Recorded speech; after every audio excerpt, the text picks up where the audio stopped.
5 kunci pelaburan yang bijak. Kalau tuan-puan tersalah pilih emas, tuan-puan boleh rugi bukan sebab harga jatuh, tapi sebab tuan-puan pilih emas yang salah dari awal. Ramai orang nak mula simpan emas untuk pelaburan, tapi tak semak dulu kriteria penting sebelum beli. Hari ini saya kongsikan 5 perkara wajib semak sebelum beli emas pelaburan. Yang pertama, harga rendah.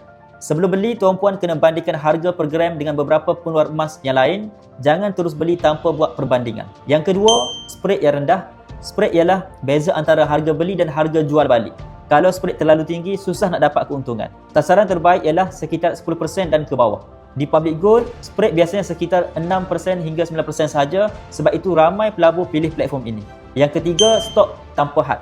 Ini penting supaya tuan-puan boleh beli bila-bila masa tanpa risau kekurangan stok. Yang keempat, cawangan jual beli yang banyak. Bila mudah jual balik, proses jadi lebih lancar dan kos pun lebih rendah. Public Gold sendiri mempunyai rangkaian cawangan di seluruh Malaysia termasuk Sabah dan Sarawak untuk permudahkan urusan jual beli emas. Public Gold sendiri mempunyai rangkaian cawangan di seluruh Malaysia termasuk Sabah dan Sarawak untuk memudahkan urusan pelanggan. Yang kelima, syarikat jual balik yang mudah.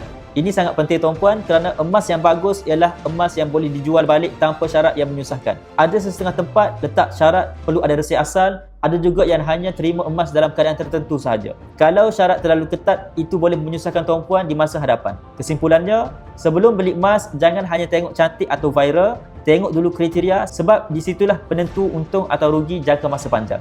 Kalau tuan-puan nak mula dengan cara yang lebih selamat dan mudah, pastikan pilih dengan ilmu bukan emosi. Untuk mula simpan emas, boleh klik link bio saya, teruskan follow saya untuk dapatkan perkongsian tentang emas dan kewangan.